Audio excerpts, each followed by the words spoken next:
Baik,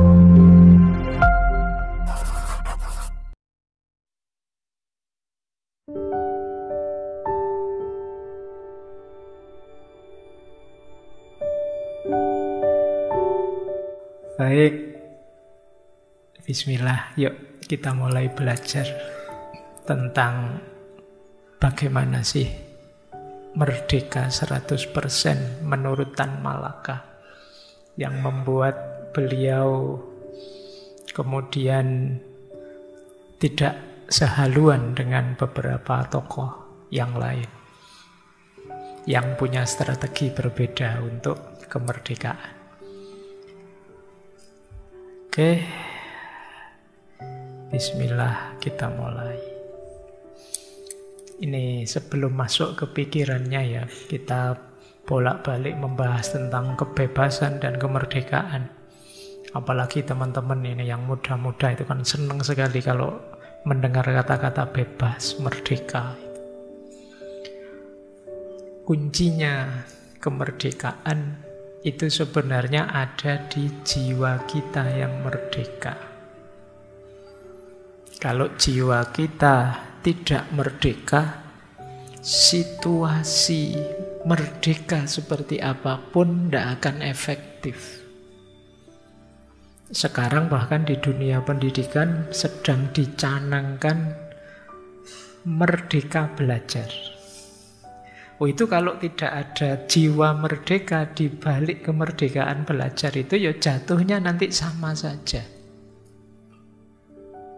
Kalau jiwamu bukan jiwa merdeka, begitu kamu saya merdekakan, yang terjadi dua. Yang pertama kamu bingung, yang kedua kamu tanya saya, loh terus saya harus ngapain, Pak? Kenapa? Jiwamu belum merdeka. Jiwa yang merdeka itu isinya 4 ini cirinya. Yang pertama, self-awareness. Jiwa yang merdeka itu sadar tentang dirinya. Aku itu siapa? Ciriku bagaimana? Kesukaan, ketidaksukaanku apa? Bakatku apa? Aku tidak mampu apa? Itu kamu ngerti benar tentang dirimu. Aku ini ya mahasiswa. Kalau mahasiswa berarti aku dituntut ini itu, tidak boleh ini itu. Aku ini orang Indonesia, berarti aku hendaknya melakukan ini, jangan melakukan itu. Aku ini seorang Muslim, berarti aku harus melakukan ini, tidak melakukan itu. Itu namanya self-awareness. Jadi sadar diri. Tahu diri. Ini sering saya jelaskan ya, istilah tahu diri ini di banyak momen. Ayo kita kenali diri kita. Siapa aku baik dalam skala subjektif maupun skala objektif, bahkan dalam skala universal. Ya tidak mungkin kita merdeka kalau kita tidak tahu siapa kita. Orang bisa merdeka itu kan dia bisa melakukan sesuatu sesuai dengan kenyataan dirinya. Baik, yang pertama ya, jadi belajar itu penting.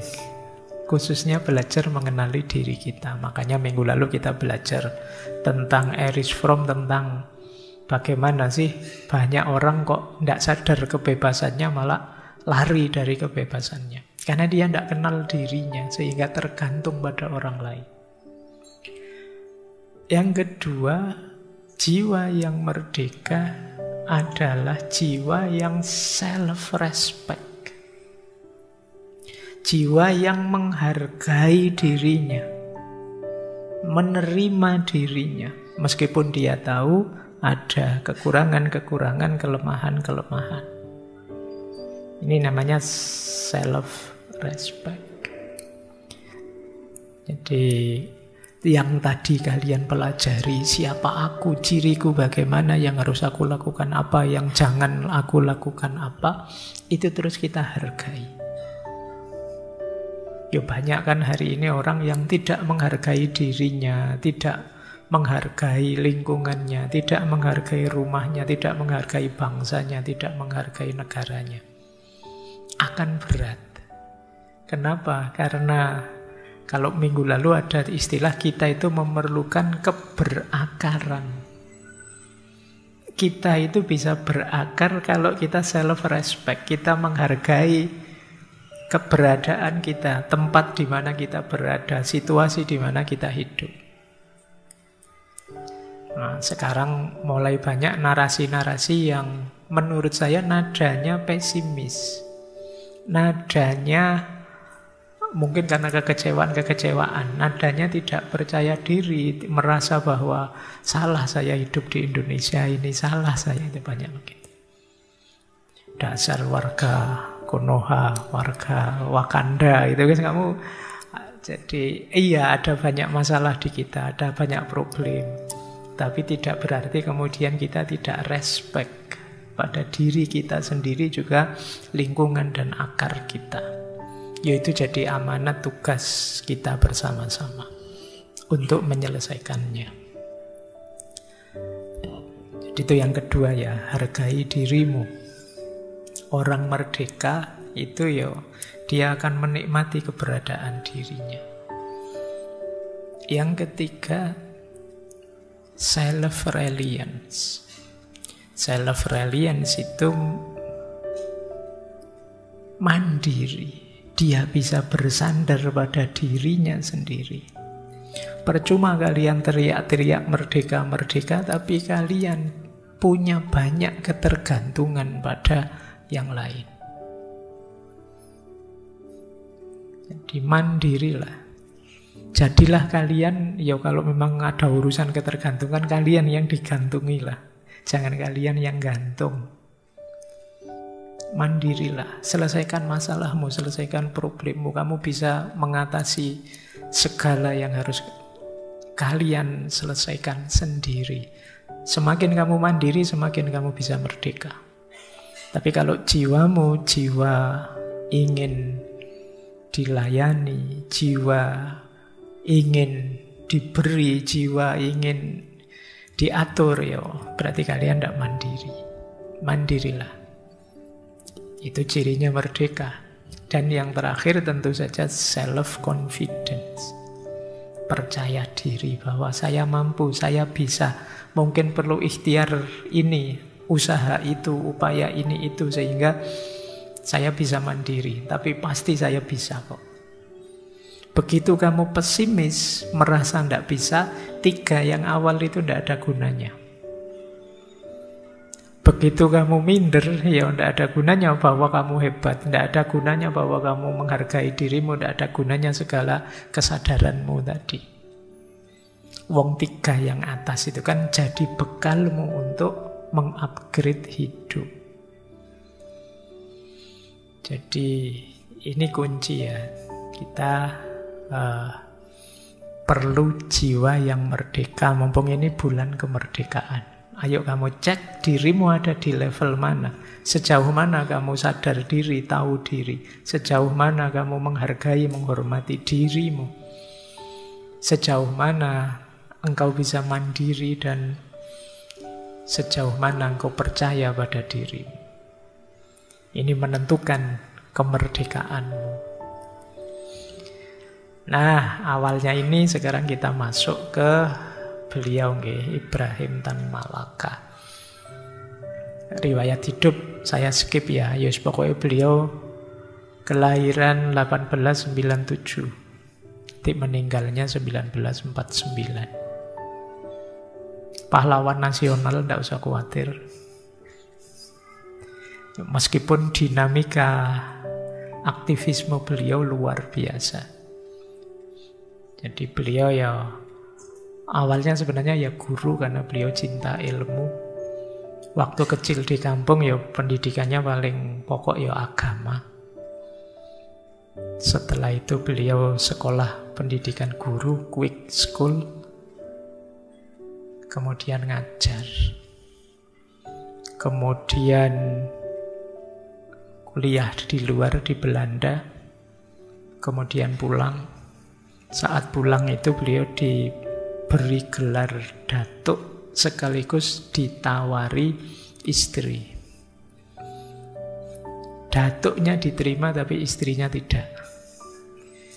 Jadi bayangkan kalian kuliah jauh-jauh ke Jogja, begitu pulang, alhamdulillah kamu lulus nak, terus kasih gelar, terus nih kamu sekalian bapak carikan jodoh. Cuma beliau lebih milih untuk beraktivitas ngajar sebenarnya beliau awalnya. Sampai kemudian beliau ke Jakarta, kemudian ke Jogja, kemudian sudah melalang buana kemana-mana sesuai dengan aktivismenya. Keluar masuk partai SI, PKI, bikin sendiri Murba dan lain sebagainya. Dikagumi banyak orang, termasuk oleh Pak Karno. Bahkan ada yang bilang Pak Karno sempat berkata, nanti kalau saya jatuh, apa saya gugur dalam revolusi ini, yang ganti adalah Tan Malaka. Beliau disebut Bapak Republik Indonesia karena orang pertama yang menyebut negara kita ini harus jadi republik. Beliau menulis satu tulisan yang judulnya Narde Republik Indonesia, menuju Republik Indonesia. Beliau sangat dibenci oleh Belanda, makanya keluar masuk penjara. Jadi sering sekali, meskipun nanti akhir hidupnya ya beliau ditembak oleh anak bangsanya sendiri. Baik, wah tadi janjinya tidak cerita biografi malah cerita ya. Tidak apa-apa wis ya. Untuk merefresh saja bahwa kita punya banyak orang hebat juga, meskipun kadang-kadang kita lupakan. Mungkin ini semacam tokoh. Jadi kalau di pewayangan itu ada tokoh anak-anaknya Bima, namanya Ontorejo sama Ontoseno. Ini saktinya luar biasa. Saking saktinya, akhirnya waktu perang oleh Krishna malah dua orang ini harus disingkirkan. Terlalu sakti.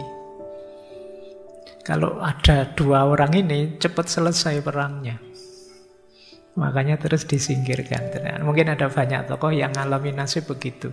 Karena terlalu sakti, maka dia harus dipinggirkan, disingkirkan.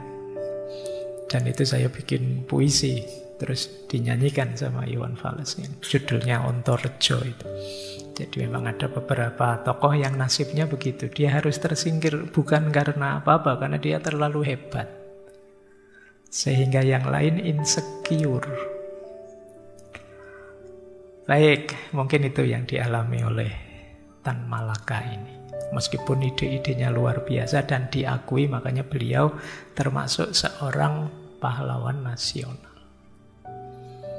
Yuk, kita mulai ngajinya. Saya agak tertipu oleh jam terus jamnya mati. Makanya sejak tadi santai-santai masih lama gitu. Ya, kita mulai. Kenapa sih harus merdeka 100%? Beliau ini satu ketika beliau ketemu dengan Soekarno, Hatta, dan Haji Agus Salim tanggal 24 Januari 46. Kalimatnya beliau dahsyat. Mengkritik mereka bertiga. Kata beliau begini kepada kalian para sahabat, tahukah kalian kenapa aku tidak tertarik pada kemerdekaan yang kalian ciptakan? Aku merasa bahwa kemerdekaan itu tidak kalian rancang untuk kemaslahatan bersama. Kemerdekaan kalian diatur oleh segelintir manusia, tidak menciptakan revolusi besar. Hari ini aku datang padamu, wahai Soekarno sahabatku. Harus aku katakan bahwa kita belum merdeka. Karena merdeka haruslah 100%. Hari ini aku melihat bahwa kemerdekaan hanyalah milik kaum elit yang mendadak bahagia menjadi borjuis. sukacita menjadi amtenar, pegawai negeri. Kemerdekaan hanyalah milik kalian, bukan milik rakyat. Kita mengalami perjalanan yang salah tentang arti merdeka. Dan apabila kalian tidak segera memperbaikinya, maka sampai kapanpun bangsa ini tidak akan pernah merdeka. Hanya para pemimpinnya yang akan mengalami kemerdekaan. Karena hanya mereka yang merdeka, adil dan makmur itu dirasakan. Dengarlah perlawananku ini. Karena apabila kalian tetap bersikap seperti itu, maka inilah hari terakhir aku datang sebagai seorang sahabat dan saudara. Besok adalah hari di mana aku akan menjelma menjadi musuh kalian. Karena aku akan tetap berjuang untuk merdeka 100%. Oh, ini berani ya di depan presiden. Cuma ya karena memang beliau aktivis pejuang yang tangguh, punya idealisme dan komitmen yang tinggi. Jadi beliau punya konsep yang ingin beliau perjuangkan. Baik, malam hari ini materi kita tentang merdeka 100% mungkin kita ambil banyak dari salah satu tulisan beliau yang beliau tulis setelah menyaksikan pertempuran di Surabaya. Yang itu menarik, tulisannya modelnya dialog. Jadi beliau bikin semacam drama yang di situ tokoh-tokohnya ada namanya si Godam, ada namanya Denmas, ada namanya si Toke, pokoknya ada berapa orang itu. Kalau si Godam itu buruh, kalau yang Denmas ini bangsawan. Kemudian kalau yang si Toke ini ya pedagang. Toke biasanya kan Tionghoa.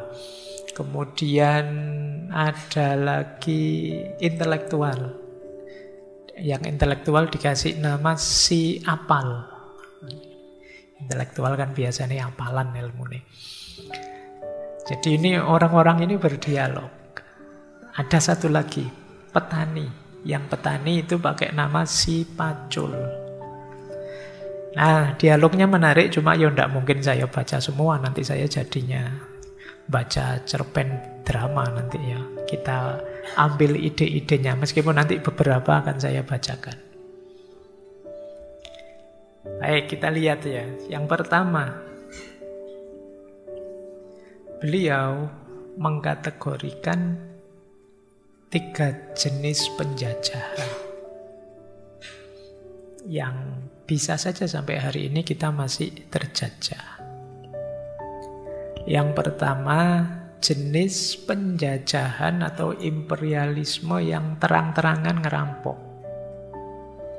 Jadi negara seperti Spanyol dan Portugis, kata beliau, yang ini biasanya cirinya ya memang ngerampok saja sih, masuk ke satu negara, menghisap sumber dayanya, mencari keuntungan sebanyak-banyaknya, melakukan intimidasi, menyerang, menaklukkan. Ini gaya pertama. Contohnya Portugis dan Spanyol.